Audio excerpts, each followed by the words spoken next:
উপস্থাপন কৰিছে লিটছন ৰংফাৰ মই আপোনাৰ কাষলৈ আহিছো কোৱা হৈছে যে 8,43,000 বাসিন্দা 2011 চনৰ আমি যদি আমাৰ জনসংখ্যাৰ আমি যদি বা লোকপিয়লৰ তথ্যখিনি যদি আমি কওঁ 8,43,000 কাৰ্বি আংলং যেতিয়া বিভাজিত হোৱা নাছিল দুখন জিলালৈ তেতিয়া 8,43,000 আছিল জনসংখ্যা গতিকে 8,43,000 জনসংখ্যাৰ 5,10,000 জনজাতীয় লোক বা কাৰ্বি লোক বুলিয়ে কোৱা হৈছে তাৰ পাছতো কথাবোৰ এনে ধৰণে চৰ্চা চলিল যে বৰ ব্যাপক হাৰত জনসংখ্যা নামিছে তললৈ কাৰ্বি জনগোষ্ঠীৰ গ্ৰাফডাল নামিছে আৰু এই কথাখিনিয়ে মানুহৰ মনত কিছু বিৰূপ প্ৰতিক্ৰিয়া সৃষ্টি কৰে বিশেষকৈ কাৰ্বি জনগোষ্ঠীয় লোকসকলৰ ক্ষেত্ৰত যে আমি 35% লৈ নামিছো আমি 40% লৈ নামিছো গতিকে এনে ধৰণৰ কিছুমান কথা আৰু তাৰ লগে লগে পিজিআৰ ভিজিআৰৰ বেদখলৰ প্ৰসংগ আহে এই যেটো জনসংখ্যা গ্ৰাফ হ্ৰাস পোৱাৰ যেটো কথা কাৰ্বি লোকসকল তাত আলোহী হোৱাৰ দৰে এটা অৱস্থা যে হৈছে নিজৰ ভূমিত নিজৰ মাটিত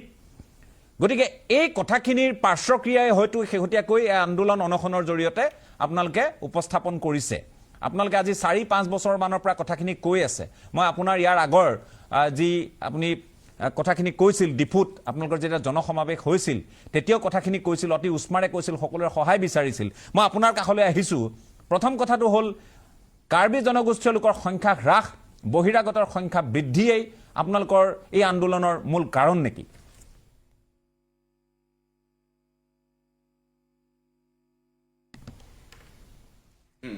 আসলে আমি যেটো ৰিপোৰ্টখিনি আমি সংগ্ৰহ কৰিছো বা যেটো পপুলেশন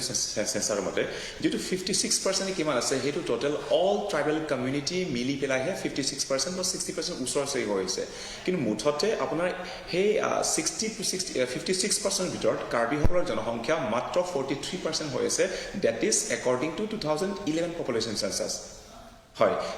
তাত কিন্তু আৰু হেতু হৈছে 2011 চনৰ যেটো জনসংখ্যা যেটো আপোনাৰ সেন্সাসটো হৈছে কিন্তু এতিয়া চাও এই মাজত যেটো 10-15 বছৰ যেটো আমাৰ ইয়াৰ মাজত যেটো আছে এইটোত আসলতে এনে প্ৰত্যেক সপ্তাহত প্ৰত্যেক মাহত আমি নতুন পৰিয়াল নতুন মানুহ আমি দেখো যি সকলোকে না অসমীয়া ভাষা ক'ব পাৰি না বুজিব পাৰি আমি কোনো নিৰ্দিষ্ট জাতি বা ধৰ্মক আমি নকওঁ কিন্তু আমাৰ কথাটো হৈছে যেটো স্থানত তেওঁলোকে না মাটি কিনিব নোৱাৰে তেওঁলোকে বেহা বেপাৰ আদিও কৰিব নোৱাৰে এইখিনি জায়গাত যেটো তেওঁলোকে বাহিৰৰ পৰা আহি পেলাই তেওঁলোকৰ নিজৰ নিজ ৰাজ্যৰ লগত সংযোগ আছে তেওঁলোকৰ পৰিয়াল আছে সম্পত্তি আছে কিন্তু তাৰ পাছতো যেটো জিলাত মাটি কিনিব নোৱাৰে বা তেওঁলোকে জানে যেটো হস্ত অনুসূচিত জিলা হয় 6 শিডিউল এৰিয়া হয় বুলি গম পোৱাৰ পাছত তেওঁলোকে জোৰ জবৰদস্তি মাটি দখল কৰিবলৈ গোটেইখিনি কাৰ্বিসকলৰ অধিকাৰ প্ৰাপ্য যিমানখিনি ৰাজনৈতিক অৰ্থনৈতিক গোটেইখিনি অধিকাৰো তেওঁলোকে লৈ ল'ব ধৰে বা হেতু লৈ আছে বা হেতুৰ ওপৰতো কাৰ্বিসকলৰ প্ৰতি গোটেইখিনি অত্যাচাৰ দমন কৰা বা গোটেইখিনি মাৰা পিটা হেতু নতুন কথানে প্ৰায় 15-20 বছৰ ধৰি চলি আহি আছে আৰু হেতুত কি হয় আমাৰ এটা কথা কি হয় তাত কাৰ্বিসকলৰ জনসংখ্যাটো বৰ্তমান যি হিচাপত মানে নতুন পৰিয়াল নতুন মানুহ আহি আছে ইউপিৰ পৰা বিহাৰৰ পৰা আমি কিন্তু এইখিনিত সদায় এটা কৈ আহিছো যে কোনো এটা নিৰ্দিষ্ট জাতি ধৰ্মক আমি বেয়া নাপাওঁ বেদখলকাৰী ভূমি আগ্ৰাসন মানে আগ্ৰাসন কোনো নিৰ্দিষ্ট জাতি ধৰ্মক নাকওঁ কিন্তু যি হিচাপত নতুন মানুহ আহিছে এনেকুৱা যে দ্ৰুত গতিৰে যেটো স্পীডত তেওঁলোকে নতুন মানুহ আহিবলৈ দখল কৰিব গৈ আছে এটা বৰ্তমান কাৰ্বি আংলঙত 35% অৰ্থাৎ 40%ৰ তলত নামি আহি পৰিছে সেইকাৰণে আপোনালোকৰ মাধ্যমটো এটা কথা প্ৰকাশ কৰিব বিচাৰিছো বা কৈ আহিছো যে এই আন্দোলন মাত্ৰ পিজিআৰ ভিজিআৰ আন্দোলন নহয় তাত পিজিআৰৰ আছে তাত ভিজিআৰৰ কথাটো আছে তাত গোটেইখিনি বেদখলকাৰী অৰ্থাৎ হেতু ভূমি কথা লৈ পেলাই যেটো ৰুট কজটো মূল কথা ভূমিৰ পৰা আৰম্ভ হৈছে আপোনাৰ মানে ভোট দান কৰা অধিকাৰৰ কথা নহওক কিয় তাত ট্ৰেডিং লাইসেন্স সংগ্ৰহ কথা নহওক কিয় তাত ম্যাদী পথাৰ কথা নহওক কিয় এই গোটেই বিষয়টো যে ভূমি সেই ভূমিৰ কাৰণে আমি আজি সেই চৰকাৰী ভূমি পিজিআৰ আৰু ভিজিআৰ পৰা আৰম্ভ কৰি পেলাই য'ত